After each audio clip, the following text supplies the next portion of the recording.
hashtag short, guys. Oh, this is a taxi cab, guys. These guys, oh, they are real cruel to their vehicles. Well, anyway, no AC. Now, from the look of this, guys, I have enough Freon in it that will allow this compressor to kick on, but I don't see the compressor coming on, okay? And I have the AC on inside.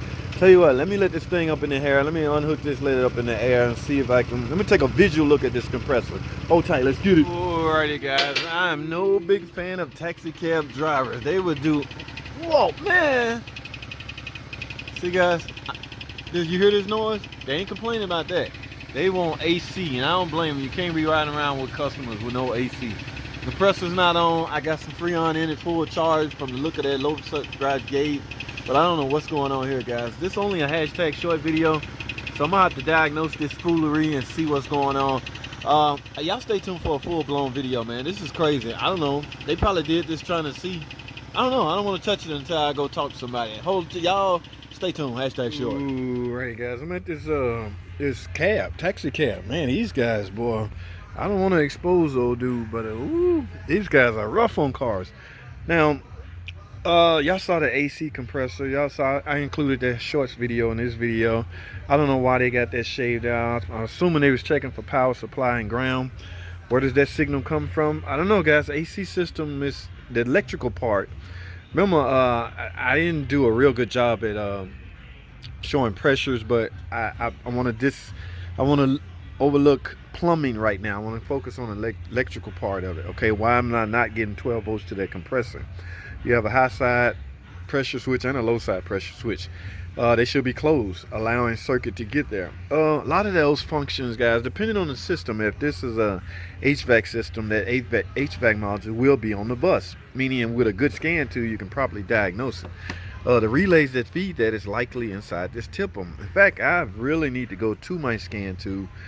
Look at this TIPM, man. This don't look good. I don't know if this was swapped out, replaced. These guys do some of anything, man. They just got to stay on the road and get customers and feed their family. I get that, guys. I mean, you can say what you want to, but they need to be on the road. Like, he's losing money right now because his van is in the shop. All right, let me plug my scan tool up and take a look at this. Take a look at the system, see what I see. All right, let's get it. Alrighty, guys, we're back. Look, guys, I got all the DTCs pulled up. This is a 2012 Dodge Grand Caravan. You know what stands out? All the DTCs are pulled up, right? Vehicle configuration mismatch in the ORC. The airbag light is likely on, but this one really stands out. The TIPM, current VIN missing mismatch. Vehicle configuration not programmed. Know what that tell me? Look, and these are active, guys. All right, somebody might have just swapped out this TIPM for some other reason. What are the chances they got it out of the van that didn't have AC? Hell, what are the chances they even got it out of the van? Remember, guys, these TIPMs can go to any car, but when you get one, you got to configure it to your car. They're not totally all the way plug and play. You still have to do some programming. Like these, the codes I'm getting, vehicle configuration not programmed. It's just simple as that. It looks like. Now I tell you what, I gotta refrain from showing y'all the VIN. So what I'm gonna do off camera is go look in the VIN that's applied to this TIPM, and I'm gonna compare that to the VIN of the actual vehicle. If they are different, then yeah, it's simple. They replaced the TIPM and just felt like everything was gonna work. It don't work like that, guys. So let me take a quick break and look at some data.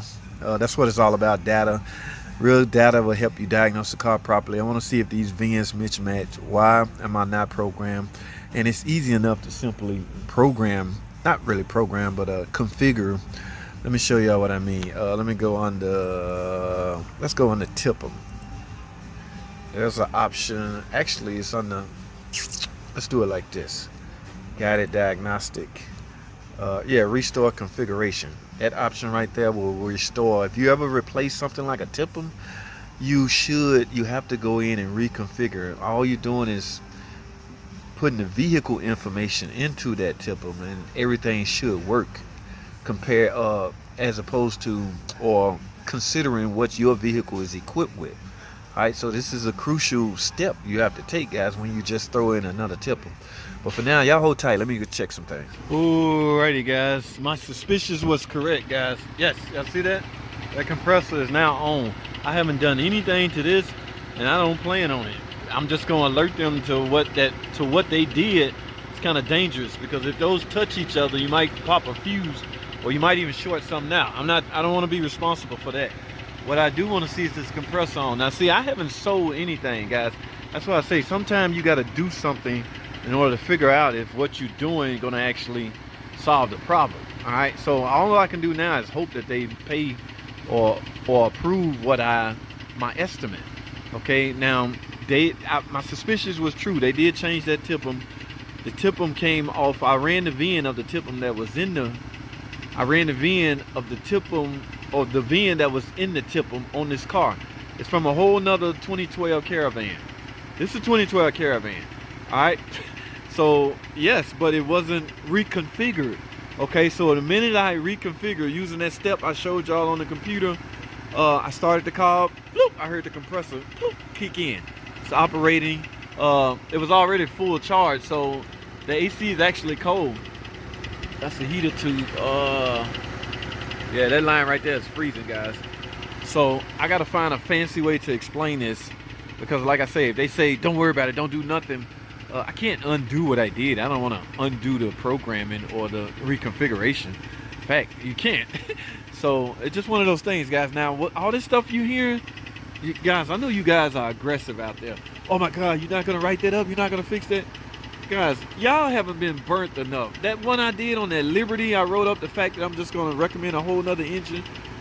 Y'all just don't understand, man. And I don't have time to try to explain it to you. There's a risk factor in everything you do in a facility this size. Okay? Some of you guys gonna dog me out for not taping it up. I don't want to touch that. I don't want to be responsible for that. Okay? I will let them know that what they did is dangerous. You guys, you have to be in this field, in this industry, to understand where I'm coming from. And I noticed some of the people that comment, the mechanics, they know exactly what's going on. I saw some mechanics commenting on the one I did with the dial pin with that transfer case. Some of the mechanics were like, dude, don't spend time waste on that. Just get that out of there or move it out the way and put that. So my point is, you're going to get different responses from different set of people. A consumer response is going to be different than a mechanic's response in all comment sections. So I have grown to keep that in mind and take it with a grain of salt. I'm not touching none of that. AC is cold. I'm going to go let them know what I did, see if they want to pay for that. You know, if they say no, I got an hour checkout. I didn't spend that much time on it. I mean, that's because I knew where to start. That's the thing. That comes with experience, guys. I mean, typical guy would have pulled out his low pressure test switch and all that. Yeah, I mean, I'm not dogging anybody. I'm just saying. So, that ticky noise. That's not a valve train ticky noise or nothing like that. That could be a rod. No. All right, guys. Let me let this down and we'll talk some more. Well, guys, I just got through explaining to them exactly everything I've done. AC code, you know what they told me? That's all he care about. Just get his AC code. Okay, I am so done. AC freezing, by the way. So yeah, guys, you just gotta be careful how y'all protect yourself, man. Stop being so damn aggressive. You see all this stuff on? All this stuff? Hey, he don't care about none of that. He wants to keep his passengers cool, and I get that. I understand it. Most of these guys will attempt to fix anything on their van just to stay on the road. They don't care about warning lights. Look at that. Traction control light, airbag. They don't care about none of that. All right. So I'm here. They got cold AC. I'm done. Guys, I know it's a cruel world we live in. Yeah, but you got to learn to protect yourself and your establishment you are currently working for. All right. That's all I have, man. This was an informative video, in my opinion. So that's all I have. Thanks for watching.